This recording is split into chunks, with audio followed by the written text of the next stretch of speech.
കടന്നു വന്ന എല്ലാ പ്രിയപ്പെട്ടവർക്കും ഒരിക്കൽ കൂടെ കർത്താവായ യേശു ക്രിസ്തുവിന്റെ നിസ്തുല്യ നാമത്തിലുള്ള പ്രത്യേകമായ വന്ദനം അറിയിച്ചുകൊണ്ട് 43-ാം സങ്കീർത്തനത്തിലേക്ക് നിങ്ങളുടെ ശ്രദ്ധയെ കൊണ്ടുവരുന്നു. 43-ാം സങ്കീർത്തനം. സങ്കീർത്തനങ്ങൾ 5 പുസ്തകങ്ങളായി തിരിച്ചിരിക്കുന്നു. 1-ാം സങ്കീർത്തനം മുതൽ 41-ാം സങ്കീർത്തനം വരെ 1-ാം പുസ്തകമാണ്. 42 മുതൽ 72 വരെ 2-ാം പുസ്തകവും 73 മുതൽ 83 വരെ 89 വരെ 3-ാം പുസ്തകവും 90 മുതൽ 106 വരെ 4-ാം പുസ്തകവും 107 മുതൽ 150 വരെ 5-ാം പുസ്തകവുമായിട്ട് പഠന സൗകര്യാർത്ഥം തിരിച്ചിരിക്കുന്നു. ഇത് മോശയുടെ പഞ്ചഗ്രന്ഥമായ ന്യായപ്രമാണമാകുന്ന ഉൽപ്പത്തി മുതൽ ആവർത്തനം വരെയുള്ള 5 പുസ്തകങ്ങളുടെ നിഴലായി നിൽക്കുന്നു. 1-ാം പുസ്തകം ഉൽപ്പത്തിക്ക് നിഴലാണെങ്കിൽ 2-ാമത്തെ പുസ്തകം പുറപ്പാടിന് നിഴലാണ്. എന്ന് പറഞ്ഞാൽ ദൈവസന്നിധിയിൽ അടിമത്വത്തിൽ നിന്ന് വിടുതൽ പ്രാപിച്ച് ദൈവസന്നിധിയിലേക്ക് അടുക്കാനുള്ള ആത്മാവിന്റെ വ്യഗ്രത ഈ സങ്കീർത്തന ഭാഗങ്ങളിലെല്ലാം കാണാം. ഒന്ന് പറഞ്ഞു തരാം, ഒന്ന് ചെറുതായിട്ട്. 42-ാം സങ്കീർത്തനം തുടങ്ങുന്നത് മണ്ണീർത്തോടുകളിലേക്ക് ചെല്ലുവാൻ കാക്ഷിക്കുന്ന പോലെ എന്ന് പറഞ്ഞിട്ട്, ഞാൻ ഇനി എപ്പോൾ ദൈവസന്നിധി ചെല്ലുവാൻ ഇടയാകും. അതങ്ങനെ അങ്ങോട്ട് പോയി അവസാനിക്കാൻ പോകുന്നത് 89-ാം സങ്കീർത്തനത്തിലാണ്. എന്നാൽ 84-ാം സങ്കീർത്തനത്തിലോട്ട് വരുമ്പോഴും ദൈവത്തോട് ചേരാനുള്ള അഭിവാഞ്ച കാണുന്നുണ്ട്. സൈന്യങ്ങളുടെ യഹോവേ, തിരുനിവാസം എത്ര മനോഹരം, എൻ്റെ ഉള്ളം യഹോവയുടെ ആലയത്തിന്റെ പ്രാകാരങ്ങളെ വാഞ്ചിച്ചു മോഹിച്ചു പോകുന്നു. അതിങ്ങനെ താഴേക്ക് വായിച്ചു വരുമ്പോൾ, നിന്റെ ആലയത്തിൽ വസിക്കുന്നവർ ഭാഗ്യവാന്മാർ. അപ്പോൾ എപ്പോഴും ദൈവത്തോട് ചേരുവാൻ ആരാധന, ദൈവ സാന്നിധ്യ ബോധത്തെ കുറിച്ചൊക്കെയാണ് ഈ സങ്കീർത്തനങ്ങളിൽ നിഴലിക്കുന്നത്. പ്രത്യേകിച്ച് കോരഹപുത്രന്മാരുടെ സങ്കീർത്തനം 42-ാം സങ്കീർത്തനം ആയ ഈ 2-ാം പുസ്തകത്തിന്റെ ആരംഭം മുതൽ തുടങ്ങുകയാണ്. ദൈവത്തിന് സ്തോത്രം. ഈ 42-ാം സങ്കീർത്തനത്തിന്റെ തുടർച്ചയാണ് 43-ാം സങ്കീർത്തനം. 42-ാം സങ്കീർത്തനത്തിലെ 2 വാക്യങ്ങൾ, 9-ാം വാക്യവും 11-ാം വാക്യവും ഈ 43-ാം സങ്കീർത്തനത്തിൽ ആവർത്തിച്ചിരിക്കുന്നത് നമുക്ക് കാണുവാൻ കഴിയും. പിതാവ് ദൈവത്തോട് മത്സരിച്ച് ഭൂമി പിളർന്ന് അതോ ഭാഗത്തേക്ക് താണുപോയപ്പോൾ ജീവരക്ഷയ്ക്കായി ഓടി യഹോവയുടെ ആലയത്തിന്റെ യാഗപീഠത്തിന്റെ കൊമ്പിൽ പിടിച്ച കോരഹപുത്രന്മാർ ആത്മാവിൽ ദൈവത്തെ മഹത്വപ്പെടുത്തുന്ന മഹനീയമായ ഒരു കാഴ്ചയാണ് ഈ സങ്കീർത്തനത്തിന്റെ എല്ലാം പശ്ചാത്തലത്തിൽ ഉള്ളത്. അന്ന് ദൈവത്തിന്റെ സന്നിധാനത്തുങ്കൽ മഹത്വം ദൈവത്തിന് കൊടുത്തുകൊണ്ട് ഒരിക്കലും തങ്ങളുടെ പേര് പ്രദർശിപ്പിക്കാൻ ആഗ്രഹിക്കാത്ത ഒരു നിലവാരത്തിൽ ദൈവത്തോട് മത്സരിച്ചവന്റെ തലമുറയാണ് ഈ പാട്ട് പാടുന്നതെന്ന് വരും കാലത്ത് തിരിച്ചറിയേണ്ടതിന് കോരഹപുത്രന്മാർ അവരുടെ പേരുകളെ മാറ്റിവെച്ചിട്ട് അപ്പന്റെ പേരിനാൽ അറിയപ്പെടുവാൻ അവർക്ക് പ്രസാദം തോന്നി. കോരഹിന്റെ പുത്രന്മാർക്ക് പേരുണ്ട്. അസൂർ, എൽക്കാന, അബ്യാസാബ് എന്നൊക്കെ പറഞ്ഞ് പുറപ്പാട് പുസ്തകം 6-ാം അധ്യായം അതിന്റെ 24-ാം വാക്യത്തിൽ ഈ കോരഹപുത്രന്മാരുടെ പേരുകൾ നമുക്ക് കാണാൻ കഴിയുന്നുണ്ട്. എന്നാൽ ഞങ്ങളുടെ പേരല്ല, ഞങ്ങൾ നിലനിർത്തിയ ദൈവത്തിന്റെ പേര് മഹത്വം വരുവാൻ അവന്റെ പേര് വേണ്ടെന്ന് വെച്ച് തന്റെ മത്സരിച്ച് മാറ്റപ്പെട്ടു പോയ പിതാവിന്റെ പേരിൽ അറിയപ്പെടുവാൻ ആഗ്രഹിക്കുന്നു.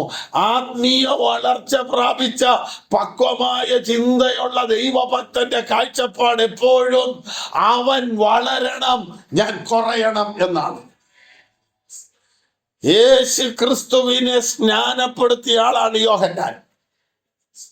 അമ്മയുടെ ഉദരത്തിൽ വെച്ച് അഭിഷേകം പ്രാപിച്ചവൻ. യേശു പിന്നീട് സാക്ഷ്യം പറഞ്ഞു, മാനവ ജന്മത്തിൽ യോഹന്നാനേക്കാൾ വലിയൊരുത്തനില്ലെന്നാണ്. സ്ത്രീയിൽ നിന്ന് ജനിച്ചതിൽ അവിടെ പറയുന്ന ഓർത്തോണം, സ്ത്രീകളിൽ നിന്ന് ജനിച്ചതിൽ യോഹന്നാനേക്കാൾ വലിയവൻ ആരുമില്ല. അല്ലാത്തൊരു വലിയവൻ അവിടെ ഉണ്ടെന്നാ കാണിക്കുന്നേ. ആദാം വലുതായത് കൊണ്ടാണ് സ്ത്രീകളിൽ നിന്ന് ജനിച്ചവരിൽ നിന്ന് പ്രത്യേകം എടുത്തു പറഞ്ഞത്. ആദാം സ്ത്രീയിൽ നിന്ന് ജനിച്ചതല്ല, ആദാമിന് അമ്മയില്ല, ആദാം ദൈവത്തിന്റെ മകനാണ്. അതുകൊണ്ടാണ് സ്ത്രീകളിൽ നിന്ന് ജനിച്ചതിൽ യോഹന്നാനേക്കാൾ വലിയവൻ ആരുമില്ല. അത്ര ഉന്നതനായ യോഹന്നാൻ പറയുന്നത് ഇങ്ങനെയാണ്: ഞാൻ അങ്ങ് കുറയണം, അവൻ വളരണം. പൗലോസ് എന്താ പറഞ്ഞേ? ഞാൻ ക്രൂശിക്കപ്പെട്ടു, ഇനി ക്രിസ്തു എന്നിൽ ജീവിക്കുന്നു. അവിടെയും ക്രൂശിക്കപ്പെട്ടത് ഞാനാണ്. യോഹന്നാന്റെ കാഴ്ചപ്പാടിൽ കുറഞ്ഞത്, താഴ്ന്നത്, താഴ്ത്തിയത് ഞാനാണ്. അവന്റെ വളർച്ചയ്ക്ക് വേണ്ടി, അവൻ വലുതാകാൻ ഞാൻ ചെറുതായി വരണം. ദൈവത്തിന് സ്തോത്രം. എന്നാൽ യേശു കാണിച്ചത് എന്താ? തന്റെ കുഞ്ഞുങ്ങൾ, തന്റെ ശിഷ്യന്മാർ വളരാൻ താൻ ചെറുതായി കാണിച്ചു. എങ്ങനെ? സെഹിയോൻ ഊട്ടുശാലയിൽ, സെഹിയോൻ മാളിക മുറിയിൽ വിരുന്നിന് കടന്നു വന്നിരിക്കുന്ന, അത്താഴം കഴിക്കുവാൻ, ഭക്ഷണം കഴിക്കുവാൻ വന്നിരിക്കുന്ന സകലരുടെയും മുമ്പിൽ കർത്താവ് താലത്തിൽ വെള്ളമെടുത്ത് ഒരു കച്ച അരയിൽ ചുറ്റി ശിഷ്യന്മാരുടെ കാല് കെട്ടി. യഹൂദ പാരമ്പര്യമനുസരിച്ച് ഒരു മനുഷ്യനെ അത്താഴം കഴിക്കുവാൻ അല്ലെങ്കിൽ വിരുന്നിന് ക്ഷണിക്കുമ്പോൾ അവരെ കാല് കഴുകി ചുംബിച്ച് തലയിൽ തൈലമൊഴിച്ച് അകത്തേക്ക് കയറ്റണം. അത് ആ വീട്ടിലെ ദാസന്റെ ജോലിയാണ്. ദാസൻ. 1 കൊരിന്ത്യർ ലേഖനത്തിൽ അവൻ നമുക്ക് വേണ്ടി ദാസനായി തീർന്ന കൃപ നിങ്ങൾ അറിയുന്നുവല്ലോ എന്ന് തിരുവചനം പറയുന്നുണ്ട്. അപ്പോൾ ദാസനാണ് അത് ചെയ്യേണ്ടത്, ആ വീട്ടിലെ ദാസൻ. ആ ദാസൻ ഇല്ലെങ്കിൽ പിന്നെ അത് കഴിഞ്ഞാൽ അടുത്ത സ്ഥാനം ആർക്കാ? അയാളാണ്. ഒരു വീട്ടിൽ പഴയ സിസ്റ്റം അനുസരിച്ച് പുറംപണി ചെയ്യുന്നവര്, അകമ്പണി ചെയ്യുന്നവര്, കാര്യസ്ഥന്, കാര്യവിചാരകന്, ഇങ്ങനെയൊക്കെ പല പല ആളുകളുണ്ട്. ഇതിന്റെയൊക്കെ മേളിലാണ് യജമാനൻ. ഇനി ആ വീട്ടിൽ വന്നവർ അവരുടെ കാല് കഴുകേണ്ട ജോലി അവിടുത്തെ ആ ദാസനാണെങ്കിൽ, ആ ദാസൻ അന്ന് അവിടെ ഇല്ലെങ്കിൽ പിന്നെ അവിടെ ഉള്ളത് ആരാ? അവരാ ചെയ്യേണ്ടത്. എന്നാലും അങ്ങനെ ഡിഗ്രി കൂടി നോക്കിയാലും യേശു ഒരിക്കലും കാല് കഴുകേണ്ടി വരികയില്ല. പിന്നെ ശിഷ്യന്മാർ വേണം കഴുകാൻ. ആ സ്ഥാനത്ത് ഉന്നതനായവൻ, ആകാശമേഘങ്ങളിലൂടെ യാത്ര ചെയ്തവൻ, പിതാവിന്റെ മാറിൽ വസിച്ച പുത്രൻ, ദൂതന്മാരുടെ ആരാധന കേന്ദ്രമായിരുന്നവൻ, സർവ സൃഷ്ടിജാലങ്ങളുടെയും ഉടമസ്ഥാവകാശമുള്ളവൻ, സൃഷ്ടിയായ മനുഷ്യന്റെ കാൽക്കലേക്ക് ഇറങ്ങി വന്ന് അവന്റെ കാല് കഴുകുവാനിടയായി. കർത്താവ് അവിടെ പറയുന്നത് ഇതാണ്: ഒന്നാമനാകാൻ ഇച്ഛിക്കുന്ന ആരെങ്കിലും നിങ്ങളുടെ കൂട്ടത്തിൽ ഉണ്ടെങ്കിൽ നിങ്ങൾ തുടങ്ങേണ്ടത് ഏറ്റവും ഒടുവിൽ നിന്നാണ്. ഒടുക്കത്തേവനാകണം. മറ്റൊരു സ്ഥാനത്ത് കർത്താവ് പറയുന്നുണ്ട്: നിന്നെ ഒരു അത്താഴത്തിന് വിളിച്ചാൽ നീ ആടിക്കേറി അവിടുത്തെ VIP സീറ്റ് കയറി ഇരിക്കരുതെന്ന്. കാരണം നിന്നേക്കാൾ യോഗ്യതയുള്ള വേറെ പലരെയും വിളിച്ചിട്ടുണ്ടെങ്കിൽ അങ്ങോട്ടൊന്ന് ഇറങ്ങി മാറിയിരിക്കുക എന്ന് പറഞ്ഞ് നിനക്ക് നാണക്കേട് വരും. അപ്പൊ നീ മാന്യത ആഗ്രഹിക്കുന്നുണ്ടെങ്കിൽ ഒടുവിലത്തെ സീറ്റിൽ ഇരിക്കണം. ആ വിരുന്നുവാഴി വന്ന് നിന്നെ വിളിച്ച് ഇങ്ങോട്ട് കയറിയിരിക്കാൻ പറയുമ്പോൾ ഒരു മാന്യത ഉണ്ടാകുമെന്ന് പറഞ്ഞു. ശിഷ്യന്മാരുടെ ഇടയിൽ കർത്താവ് അവരെ ദൈവരാജ്യത്തിന്റെ സുവിശേഷവുമായി വിടുമ്പോഴും പല ഉത്തരവാദിത്തങ്ങൾ ഏൽപ്പിച്ചു വിടുമ്പോഴും അവരുടെ ഇടയിൽ മുഴുത്തതാരാന്നുള്ള ചിന്തയായിരുന്നു. കർത്താവാണ് അവരുടെ ഗുരു. ഗുരുവിനേക്കാൾ വലിയൊരു ശിഷ്യൻ ആ കൂട്ടത്തിൽ ഇല്ല. അതുകൊണ്ട് കർത്താവ് ആ യോഹന്നാന്റെ സുവിശേഷത്തിൽ തന്നെ പറയുന്നുണ്ട്: ഗുരുവിനെ പോലെ ആകുന്നത് ശിഷ്യന് മതി, ശിഷ്യൻ ഗുരുവിന് മീതെയല്ല. അഭ്യാസം തികഞ്ഞവനെല്ലാം ഗുരുവിനെ പോലെ ആകും. ദൈവത്തിന് സ്തോത്രം. അപ്പോൾ ഒരുത്തൻ അഭ്യാസം തികഞ്ഞു എന്നുള്ളതിന്റെ തെളിവ് അവൻ ഗുരുവിനെ പോലെയാകും. ഈ ഞാൻ ഇരിക്കുന്നിടത്ത് നിങ്ങളെ ഇരുത്താമെന്ന് പറയുമ്പോൾ ഗുരുവിന്റെ ഒപ്പമായി എന്നുള്ളതാണ് അതിന്റെ തെളിവ്. അഭ്യാസങ്ങൾ തികഞ്ഞു എന്ന് പറഞ്ഞാൽ പരീക്ഷകളും പരിശോധനകളും വെല്ലുവിളികളും എല്ലാം തികഞ്ഞ് അവൻ ഇരിക്കുന്നിടത്ത് നമ്മളെയും ഇരുത്താമെന്ന് പറയുമ്പോൾ മീതെ അല്ല, താഴെയല്ല, ഒപ്പം. എങ്ങനെ? ഗുരുവിനെ പോലെ, ഗുരുവിന്റെ ഒപ്പമാകുന്ന ഒരാത്മീയ പക്വതയിലേക്ക്, ഒരാത്മീയ അനുഭവത്തിലേക്ക് നമ്മെയും എത്തിക്കുക എന്നുള്ളതാണ് കർത്താവിന്റെ ഉദ്ദേശം. അപ്പോൾ ഈ 43-ാം സങ്കീർത്തനത്തെ 42-ാം സങ്കീർത്തനത്തിലെ ചില വാക്യങ്ങൾ അതിനകത്ത് കാണുന്നു എന്ന് ഞാൻ ഓർപ്പിച്ചല്ലോ. 9-ാം വാക്യവും 11-ാം വാക്യവും ഒന്ന് വായിക്കാം. 42-ന്റെ നീ എന്നെ മറന്നത് എന്ത്? ശത്രുവിന്റെ ഉപദ്രവം ഹേതുവായി ഞാൻ ദുഃഖിച്ച് നടക്കേണ്ടി വന്നതുമെന്ത്? ഇനി 3-ാം വാക്യം 43-ന്റെ 2. നീ എന്റെ ശരണമായ ദൈവമല്ലോ, നീ എന്നെ തള്ളിക്കളഞ്ഞിരിക്കുന്നത് എന്ത്? ശത്രുവിന്റെ ഉപദ്രവം ഹേതുവായി ഞാൻ ദുഃഖിച്ച് നടക്കേണ്ടി വന്നതുമെന്ത്?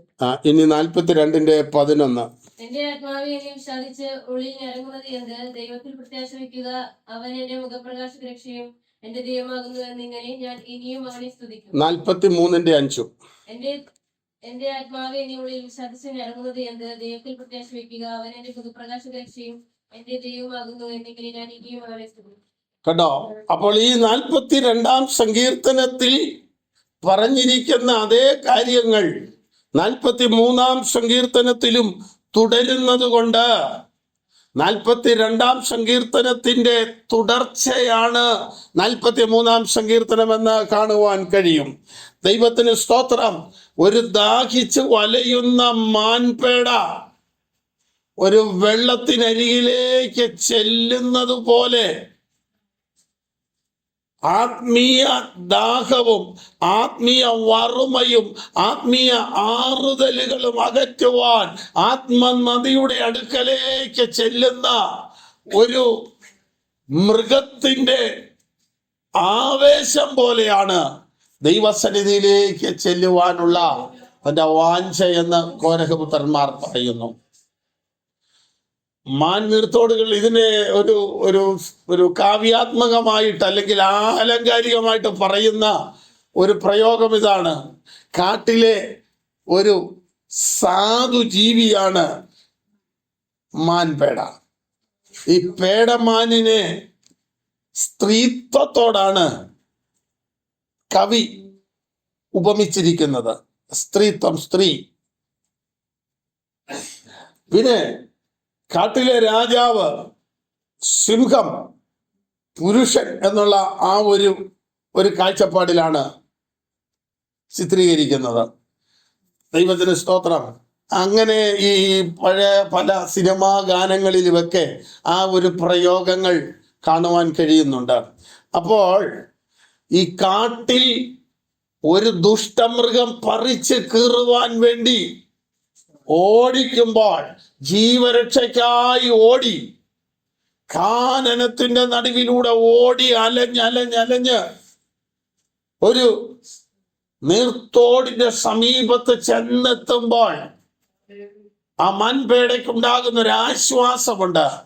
അതുപോലെയാണ് കഴിഞ്ഞ തിങ്കളാഴ്ച മുതൽ ശനിയാഴ്ച വരെ ഈ ലോക മരുഭൂമിയിലൂടെ യാത്ര ചെയ്ത് അനേക വിഷയങ്ങളെ അഭിമുഖീകരിച്ച് അനേക കലുഷിതമായ സാഹചര്യങ്ങളിലൂടെല്ലാം കടന്നുപോയി വിശുദ്ധ ദിനത്തിന്റെ പ്രഭാതത്തിൽ ദൈവ സന്നിധിയിൽ വന്നു നിൽക്കുമ്പോൾ ഇന്നലെ വരെ അലട്ടിയ വെല്ലുവിളികളില്ല, ഇന്നലെ വരെ പിന്തുടർന്ന ചിന്താകുലങ്ങളില്ല, വേദനകളില്ല. അതെല്ലാം ഒന്ന് മാറ്റിവെച്ചിട്ട്, അതെല്ലാം ഒന്ന് മറന്ന് ശാന്തതയുടെ ധീരമായ ദൈവ സന്നിധിയിൽ വന്നു നിൽക്കുന്ന ഒരു ദൈവ ഭക്തന്റെ അനുഭവവും ഇതുപോലെ ആകുമ്പോഴാണ് ഈ സങ്കീർത്തനക്കാരനോട് ചേർന്ന് ദൈവത്തെ സ്തുതിപ്പാൻ കഴിയുന്നത്. ദൈവത്തിന്റെ സ്തോത്രം. ഈ കാട്ടിലെ തടാകങ്ങൾ, അരുവികൾ വലിയ അപകടങ്ങൾ പതിയിരിക്കുന്നതാണ്. നിങ്ങൾ ഈ നാഷണൽ ജിയോഗ്രഫി എന്നൊക്കെ പറഞ്ഞ ചാനലൊക്കെ കണ്ടിട്ടുണ്ടെങ്കിൽ അറിയാം, ഈ മൃഗങ്ങൾ ചില അരുവിയിലോ അല്ലെങ്കിൽ ചില ചെറിയ തടാകത്തിലൊക്കെ വെള്ളം കുടിക്കാൻ ചെല്ലുമ്പോൾ അതിനകത്ത് ഈ മൂക്ക് മാത്രം ഇങ്ങനെ വെളി കാണിച്ച് ഇതിനകത്ത് പമ്മിക്കിടക്കുന്ന മുതലയുണ്ട്. ഏതാണ്ടൊരു വിറക് കഷ്ണം കിടക്കുന്ന പോലെ തോന്നുള്ളൂ. പക്ഷെ ഇതിങ്ങനെ അടുത്തടുത്ത് വന്ന് ദാഹിച്ചു വരുന്ന ആ മാന് അല്ലെങ്കിൽ ആ ഒരു ജീവി വെള്ളം കുടിക്കുന്ന ആ ദാഹമകറ്റുന്ന ആ ഒരു ആസ്വാദ്യകരമായ അനുഭവത്തിൽ ആ വെള്ളത്തിൽ പതിയിരിക്കുന്ന ആ മുതല അല്ലെങ്കിൽ ആ ജീവി അതിനെ കടന്നു പിടിക്കും. ഈ അനുഭവം ഉള്ളത് കൊണ്ട് തൃപ്തിയോടെ വെള്ളം കുടിക്കാൻ കഴിയുന്നില്ല. ഇങ്ങനൊരു സാഹചര്യം ഉള്ളപ്പോഴാണ് 23-ാം സങ്കീർത്തനക്കാരൻ ദാവീദ് സങ്കീർത്തനത്തിൽ പറയുന്നു, അവൻ എൻ്റെ പ്രാണനെ തണുപ്പിക്കുന്നു. ഒപ്പം സ്വസ്ഥതയുള്ള അവിടെയൊക്കെ നമ്മൾ ഈ ഒരു സാഹചര്യം മനസ്സിലായാലേ ഈ സ്വസ്ഥതയുള്ള വെള്ളം എന്നൊക്കെ പറഞ്ഞാൽ മനസ്സിലാവുള്ളൂ. ധൈര്യത്തോടെ കുടിക്കാമെന്ന് ഇറങ്ങിച്ചെന്നോ അതിനകത്തോട്ട് ഇറങ്ങി നിന്നോ അതിനകത്ത് കിടന്നോ കുടിക്കാം. കാരണം എന്താ? ഇടയനായിട്ട് യഹോവ ഉള്ളത് കൊണ്ട് അതിനകത്തൊരപകടം ഇനി പ്രതീക്ഷിക്കേണ്ട ആവശ്യമില്ല. എനിക്ക് എന്നെ നടത്തുന്നത് സ്വസ്ഥതയുള്ള വെള്ളത്തിനരികേക്കാണ്. പാലസ്തീനിലെ ഭൂപ്രകൃതി വെച്ച് നോക്കിയാൽ പച്ച പുല്ലുകൾ കിട്ടുക എന്ന് പറയുന്നത് ദുർലഭമാണ്. അങ്ങനെയുള്ളപ്പോഴാണ് ഈ ദാവീദ് പറയുന്നു, പച്ചയായ പുൽപ്പുറങ്ങളിൽ എന്നെ കിടത്തുന്നൊരിടയൻ. ഒരാട് കിടക്കണമെങ്കിൽ അത് തൃപ്തിപ്പെടണം. വിശന്നയാട് കിടക്കുകയില്ല, അത് അങ്ങോട്ടും ഇങ്ങോട്ടും എല്ലാം ഓടി അസ്വസ്ഥപ്പെടുത്തിക്കൊണ്ടിരിക്കും. എന്നാൽ പച്ചയായതിൽ അത് കിടക്കണമെങ്കിൽ അതുപോലെ തൃപ്തി വരുത്തുന്ന ഒരു ഇടയൻ. അതുപോലെ കാനനത്തിലെ ആ വെള്ളത്തിൽ പതിയിരിക്കുന്ന അപകടത്തെ ഭയപ്പെട്ട് തൊണ്ട നനയ്ക്കാൻ ഓടി വരുന്ന ആടിന് ഒരാക്രമണം മുന്നിലുണ്ടെന്നറിഞ്ഞാൽ അതിന് സന്തോഷത്തോടെ അത് പാനം ചെയ്യുവാൻ കഴിയുകയില്ല. എന്നാൽ എന്നെ നടത്തുന്ന ഒരിടയൻ ഒരിക്കലും പതിയിരിക്കുന്ന ഒരു അപകടത്തിലേക്കല്ല എന്നെ നയിക്കുന്നത്. മറഞ്ഞിരിക്കുന്ന ഒരു അപകട സാധ്യതയുള്ള ഒരു പുറമേ ഉള്ള സ്വസ്ഥതയിലേക്കല്ല അവൻ എന്നെ നടത്തുന്നത്. എൻ്റെ പ്രാണന് തണുപ്പ് വരത്തക്കവണ്ണം എന്നെ നടത്തുന്നു.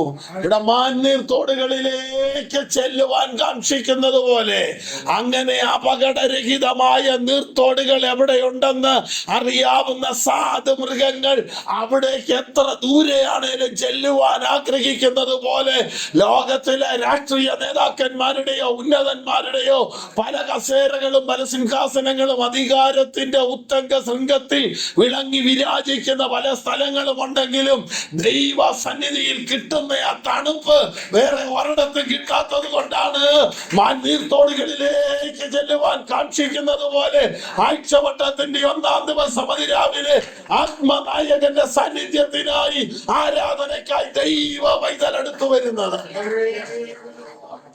ഹല്ലേലൂയ. 43-ാം സങ്കീർത്തനത്തിൽ ഒരു വാക്യം ചിന്തിച്ച ശേഷം മുമ്പോട്ട് പോകുവാൻ ആഗ്രഹിക്കുന്നു. അതിന്റെ 3-4 വാക്യങ്ങളും നോക്കാം. പ്രകാശവും സത്യവും അയച്ചു തരണമേ, അവ എന്നെ നടക്കുമാറാകട്ടെ. നിന്റെ വിശുദ്ധ പർവ്വതത്തിലേക്കും തിരുനിവാസത്തിലേക്കും അവ എന്നെ എത്തിക്കുമാറാകട്ടെ. ഞാൻ ദൈവത്തിന്റെ പീഠത്തിങ്കലേക്ക് എന്റെ പരമാനന്ദമായ ദൈവത്തിങ്കലേക്ക് ചെല്ലും. ആ വാക്കൊന്ന് അടിവരയിട്ടാലും കുഴപ്പമില്ല. എന്റെ പരമാനന്ദമായ ദൈവത്തിന്റെ അടുക്കലേക്ക് ചെല്ലും. ആനന്ദമുണ്ട്, ആശ്വാസമുണ്ട്, സന്തോഷമുണ്ട്. പക്ഷേ ദൈവം പരമാനന്ദമാണ്. എന്റെ പരമാനന്ദം, പരമവും ഏകവും ആയ ആനന്ദം. ഈ പരമം എന്ന് പറഞ്ഞാൽ ശാശ്വതമായത്, പരമാനന്ദ ഏകമെന്ന് പറഞ്ഞാൽ വേറെ ഒരിടത്തും ഇല്ലാത്തത്, വേറെ ഒരിടത്തുനിന്നും ലഭിക്കാത്തത്. ആ സന്തോഷം കിട്ടുന്ന ദൈവത്തിന്റെ സന്നിധിയിലേക്ക് ഞാൻ ചെല്ലും. ആ ചെല്ലണമെങ്കിൽ രണ്ട് കാര്യം നടക്കണം. ഒന്ന്, നിന്റെ പ്രകാശം എനിക്ക് വേണം. രണ്ട്, നിന്റെ രക്ഷ വേണം. എന്താണ് അവന്റെ പ്രകാശം? യഹോവേ, നിന്റെ വചനം എന്റെ കാലിന് ദീപവും എന്റെ പാതയ്ക്ക് പ്രകാശമാകുന്നു. അപ്പോൾ ദൈവത്തിങ്കലേക്ക് എന്നെ എത്തിക്കുന്ന പ്രകാശം എന്ന് പറയുന്നത് ദൈവത്തിന്റെ വചനമാണ്, ദൈവത്തിന്റെ ആത്മാവാണ്. ആത്മീയ ഭാഷയിൽ ദൈവ മക്കളെ കുറിച്ചും പറയുന്നുണ്ട്. നിങ്ങൾ ലോകത്തിന്റെ വെളിച്ചമാണ് എന്ന് പറഞ്ഞാൽ മറ്റൊരുത്തനെ നേരായ പാതയിലേക്ക് നടത്തുന്നവനെയാണ് വെളിച്ചം എന്ന് പറയുന്നത്. ദൈവത്തിന് സ്തോത്രം. മറഞ്ഞിരിക്കുന്ന പാതകളെ അല്ലെങ്കിൽ ഇരുള് വ്യാപരിച്ചിരിക്കുന്ന ഒരു മണ്ഡലത്തിലെ പ്രകാശത്തിന്റെ ആവശ്യമുള്ളൂ. ഉച്ചയ്ക്ക് ലൈറ്റ് പിടിച്ചുകൊണ്ട് പോകേണ്ട ആവശ്യമില്ലല്ലോ. അപ്പോൾ അന്ധകാരത്തിൽ ആയിരിക്കുന്നിടത്താണ് പാത എതിലെയെന്ന് തിരിച്ചറിയുവാൻ കഴിയുകയില്ല. വിശാലമായ പാതകളാണ് ലോകത്തിൽ മനുഷ്യൻ തിരഞ്ഞെടുക്കാൻ ആഗ്രഹിക്കുന്നത്. പക്ഷെ വേദപുസ്തക വീക്ഷണത്തിൽ വിശാലമായ പാത നാശത്തിന്റെ പാതയാണ്. ആള് നടക്കാൻ കുറവുള്ളതും ഇടുക്കമുള്ളതും ഞെരുക്കമുള്ളതുമായ പാതയാണ് രക്ഷയിലേക്കുള്ളത്, ജീവങ്കലേക്കുള്ളത്. ആ പാതയിലൂടെ ചായേണ്ടിടത്ത് ചാഞ്ഞ്, ചെരിയേണ്ടിടത്ത് ചെരിഞ്ഞ്, നിവർന്ന് നിൽക്കേണ്ടിടത്ത് നിവർന്ന്, കുനിഞ്ഞു പോകേണ്ടിടത്ത് കുനിഞ്ഞു പോയി വേണം അപരമാനന്ദമായ ദൈവത്തിന്റെ പാദപീഠത്തിലെത്താൻ. എന്ന് പറഞ്ഞാൽ ഞാൻ ആരുടെയും മുമ്പിൽ തല കുനിക്കുകയെന്ന് പറഞ്ഞാൽ നീ പോകേണ്ട വഴി ഇതല്ല. ചിലയിടത്ത് ചെരിയേണ്ടി വരും. ഞാൻ ചെരിഞ്ഞു കൊടുക്കുകയെന്ന് പറഞ്ഞാൽ നീ പോകേണ്ട വഴി ഇതല്ല. ഇത് രക്ഷയിലേക്കും പരമാനന്ദമായ ദൈവത്തിന്റെ പീഠത്തിലേക്കുമുള്ള വഴിയാണെങ്കിൽ ചിലയിടത്ത് തല കുനിച്ച് യാത്ര ചെയ്യേണ്ടി വരും. കാരണം നിവർന്നു പോകാനൊക്കെയല്ല, ജീവങ്കിലേക്കുള്ള വഴി ഇടുക്കവും ഞെരുക്കവും ഉള്ളത്. അപ്പോൾ ചിലപ്പോൾ കുനിഞ്ഞു പോകേണ്ടി വരും, ചിലപ്പോൾ ചാഞ്ഞു പോകേണ്ടി വരും, ചിലപ്പോൾ എഴഞ്ഞു പോകേണ്ടി വരും, ഇടയ്ക്കൊന്ന് നിവർന്നു നിൽക്കാൻ അവസരം വരും. അങ്ങനെ എന്നും കുനിഞ്ഞല്ല, എന്നും ചെരിഞ്ഞല്ല, എന്നും ചാഞ്ഞല്ല, എന്നും നിവർന്നുമല്ല. ഇങ്ങനെ സമ്മിശ്രമായ അനുഭവങ്ങളിലൂടെ അല്ലാതെ ഈ പരമാനന്ദമായ യാഗപീഠത്തിലേക്ക് ചെല്ലുകയില്ല.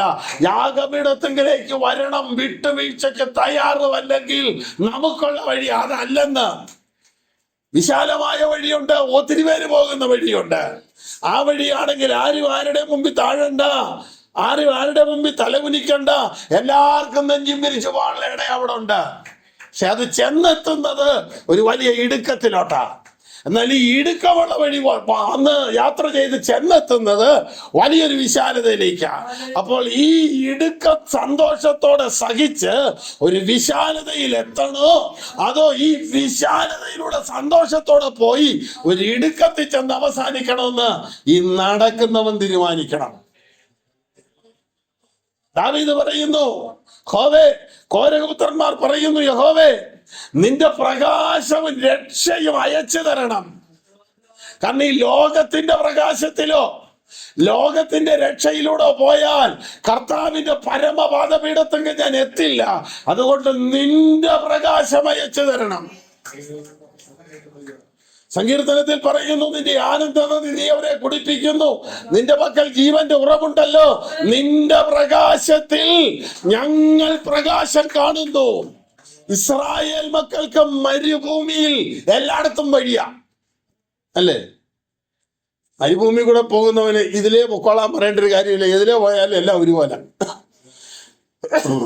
അടയാളം വെക്കാൻ പോലും ഒന്നുമില്ല.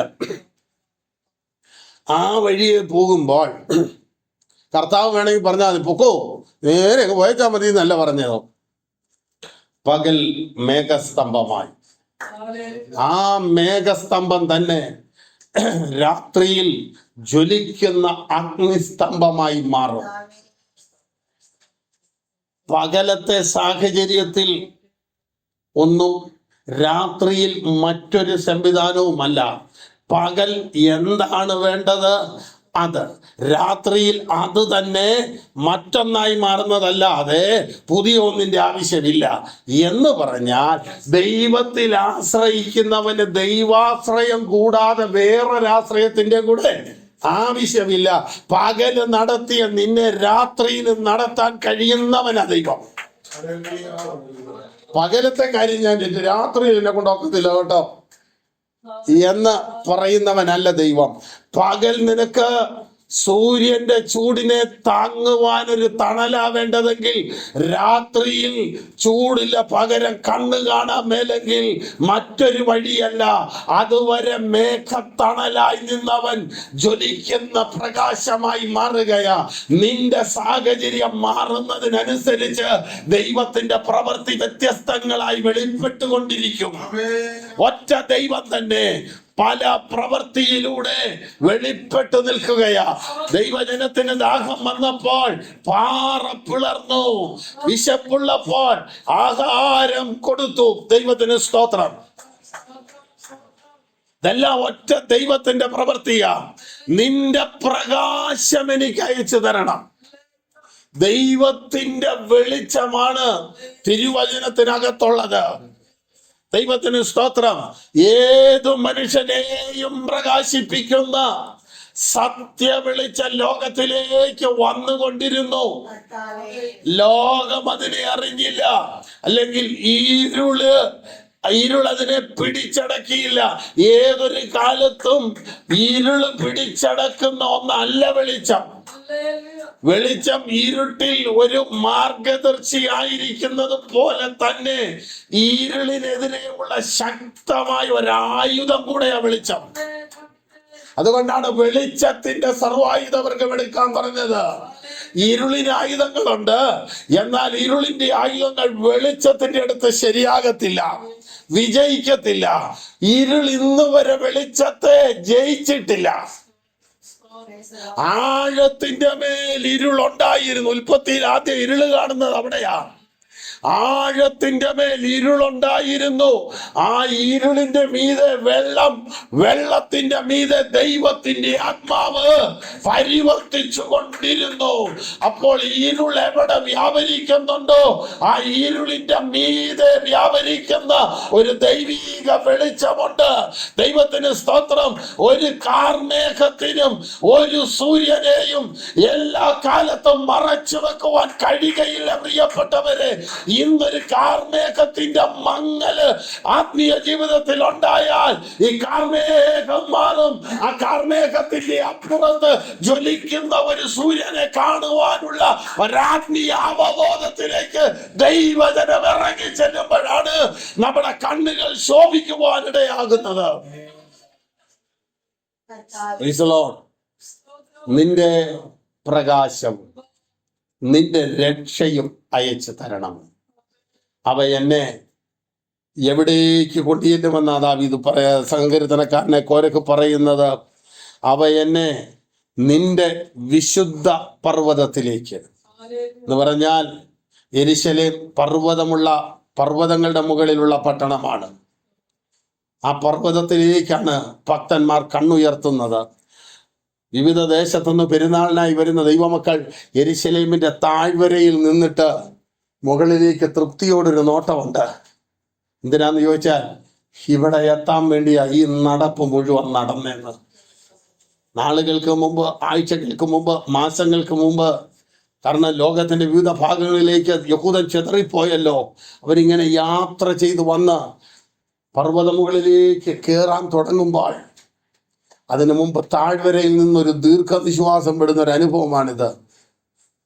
ഹോവേ, നിന്റെ പർവ്വതത്തിൽ ആർ വസിക്കും, നിന്റെ വിശുദ്ധഗിരിയിൽ ആർ വിശ്രമിക്കും.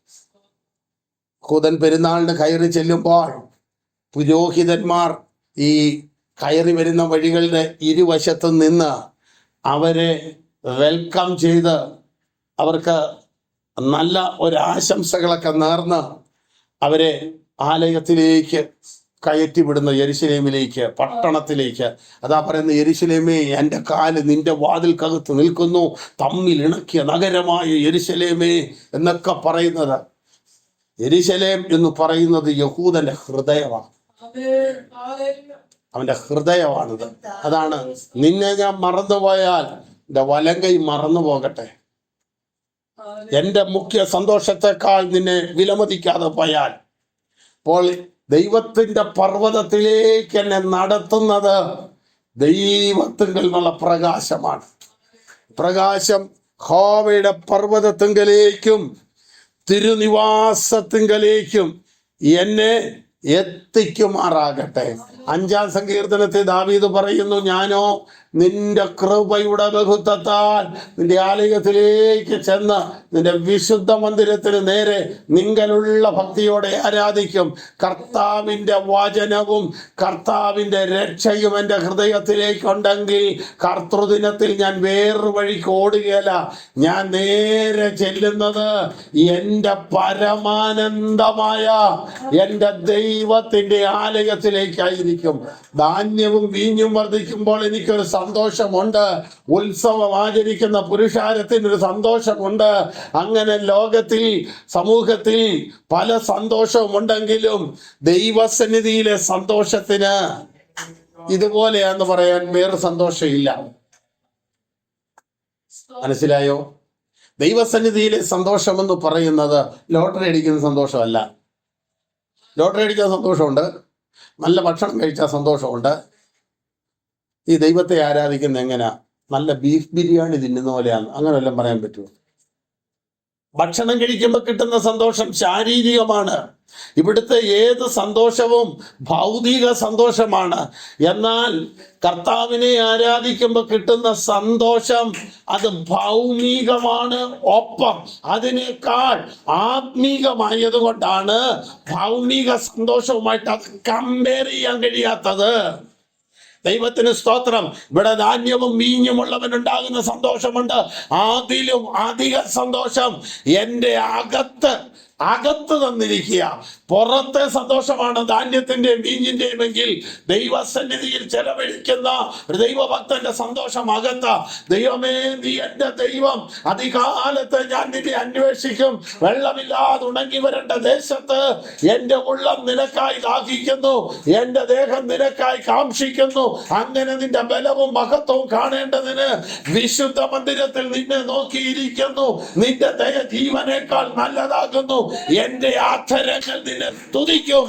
എൻ്റെ വായ് സന്തോഷമുള്ള അധരങ്ങളാൽ നിന്നെ സ്തുതിക്കും. നീ എനിക്ക് സഹായമായി തീർന്നല്ലോ. ഒരു ഭക്തന്റെ ആനന്ദം നഷ്ടപ്പെട്ട സിംഹാസനത്തിലേക്കുള്ള തിരിച്ചുവരവല്ല. ഒരു ദൈവ പൈതലിന്റെ സന്തോഷം ഇന്നലകളിൽ നഷ്ടപ്പെട്ടു പോയ സാമ്പത്തിക പ്രതാപത്തിലേക്കുള്ള മടങ്ങി വരവല്ല.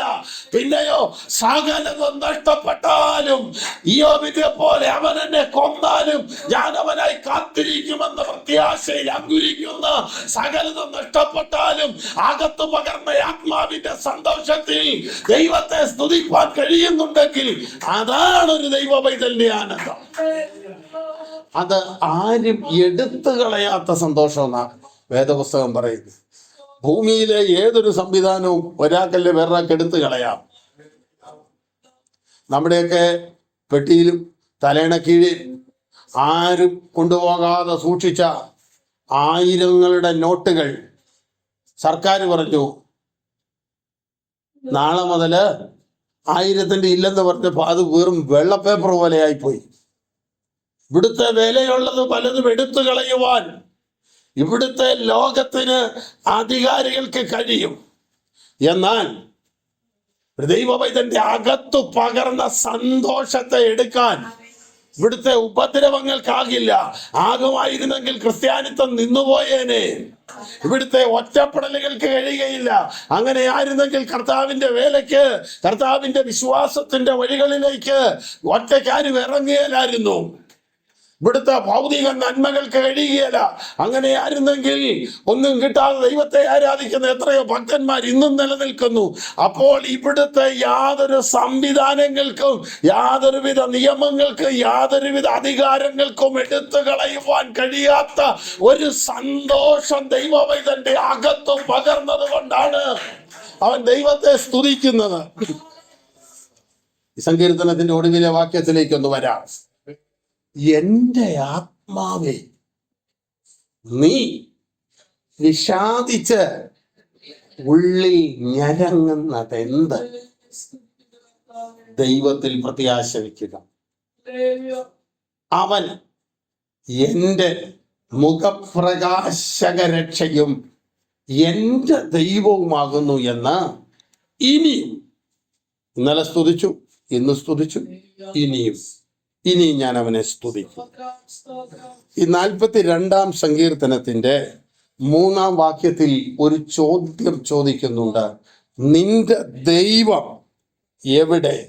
അല്ലെങ്കിൽ ഈ ചോദ്യം വിഷാദിച്ചിരിക്കുന്ന ഒരു ദൈവ പൈതലിനോട് ഇന്ന് പകൽ പരിശുദ്ധാത്മാവ് ചോദിക്കുക.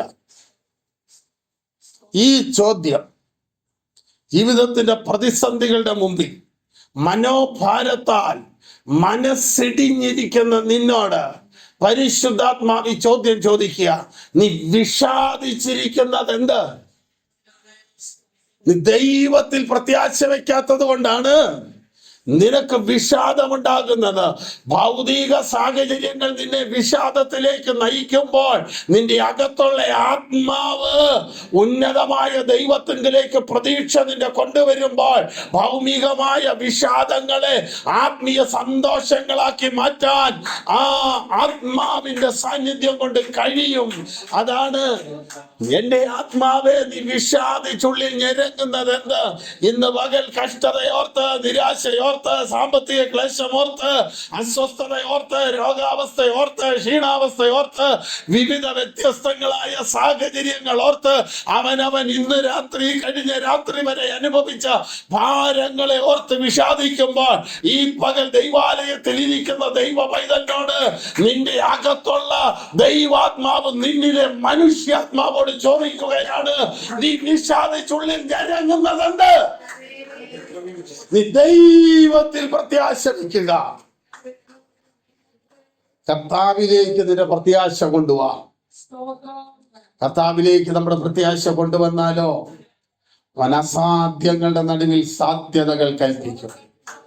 ഒന്നുമില്ലാത്തടത്ത് അനുഗ്രഹങ്ങളെ വർഷിപ്പാൻ കഴിയും. ശൂന്യതയിൽ നിന്നൊരു ഇസഹാക്കിനെ പുറത്തു കൊണ്ടുവരുവാൻ കഴിയുമായിരുന്നെങ്കിൽ 600,000 കൂട്ടത്തിന് മരുഭൂമിയിൽ തൃപ്തിപ്പെടും വണ്ണം ആഹാരം കൊടുക്കുവാൻ അവന് കഴിയുമായിരുന്നെങ്കിൽ, മരിച്ച 4 നാള് കഴിഞ്ഞ് ശരീരത്തിന്റെ മാംസം അഴുകി അസ്ഥിയിൽ നിന്ന് ബന്ധം വേർപെട്ടു പോയ ലാസറിനെ നിർജീവനായി പോകുന്നതിന് മുമ്പത്തെ ചൈതന്യത്തിലേക്ക് തിരിച്ചു കൊണ്ടുവരുവാൻ കഴിയുമായിരുന്നെങ്കിൽ, മരണത്തെയും പാതാളത്തെയും റോമാ ഗവൺമെന്റിന്റെ അധികാരത്തെയും മുദ്രയെയും ചങ്ങലയെയും കാവലിനെയും കാവൽക്കൂട്ടത്തെയും തകർത്തെറിഞ്ഞുകൊണ്ട് അടക്കപ്പെട്ട കർത്താവിനെ 3-ാം ദിവസം ദൈവത്തിന്റെ ആത്മാവ് അവനെ പുറത്തു കൊണ്ടുവന്നെങ്കിൽ, റോമാലേഖനം 7-8 അധ്യായത്തിൽ കാണുന്നു, ക്രിസ്തുവിനെ മരിച്ചവരുടെ ഇടയിൽ നിന്ന് ഉയർപ്പിച്ചവന്റെ ആത്മാവ്. ദൈവത്തിന് സ്തോത്രം. ക്രിസ്തുവിനെ മരിച്ചവരുടെ ഇടയിൽ നിന്ന് ഉയർപ്പിച്ചവൻ പിതാവായ ദൈവമാണ്. അവൻ തന്റെ പുത്രനെ ദ്രവത്വം കാണാൻ സമ്മതിച്ചില്ല. അപ്പോൾ ദൈവമാണ് ഉയർപ്പിച്ചത്. ആ ഉയർത്തിയവന്റെ ആത്മാവ് നിന്നിലുണ്ടെങ്കിൽ നിന്റെ നിർജീവാവസ്ഥയുടെ മേൽ, നിഷ്ക്രിയത്വത്തിന്റെ മേൽ, ചലനമറ്റുപോയ വിഷയത്തിന്റെ മേൽ ഒരു ഉയർപ്പ് തരുവാൻ, ഒരു പുറത്തിറക്കൽ തരുവാൻ അവൻ ശക്തനാ.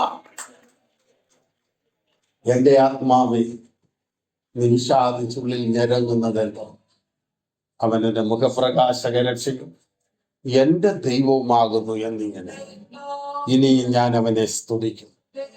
ദൈവത്തെ സ്തുതിക്കുവാനുള്ള സാഹചര്യങ്ങൾ നഷ്ടപ്പെട്ടു പോയെങ്കിൽ ഇനിയും സ്തുതിക്കാനുള്ള അവസരം നൽകുവാൻ നമ്മുടെ കർത്താവിന് കഴിയും. ഒന്നിന്റെ അവസാനങ്ങളല്ല, ഒന്നിന്റെ തകർച്ചകളുടെ പൂരിതങ്ങളല്ല, എല്ലാ അവസാനങ്ങളിൽ നിന്നും ഒരാരംഭമുണ്ടാക്കാൻ എൻ്റെ കർത്താവിന് കഴിയും. ശ്രദ്ധിച്ചു കേൾക്കണം. ഒന്നും ഒന്നിന്റെയും അവസാനമല്ല. എല്ലാ അവസാനങ്ങളിൽ നിന്നും ഒരാരംഭം കുറിക്കാൻ നമ്മുടെ കർത്താവിന് കഴിയും. ആ ദൈവത്തിൽ വിശ്വസിച്ചുറച്ച് ആത്മീയ ജീവിതത്തിന്റെ വഴികളെ മുൻപോട്ട് നയിക്കാൻ കർത്താവിന്റെ ആത്മാവ് നമ്മെ ശക്തരാക്കട്ടെ എന്ന് ആത്മാവിൽ ഓർപ്പിച്ചുകൊണ്ട് തിരുവചന ഭാഗത്ത് നിന്ന് വിരമിക്കുന്നു. കർത്താവ് നമ്മെ എല്ലാവരെയും ധാരാളമായി അനുഗ്രഹിക്കുമാറാകട്ടെ.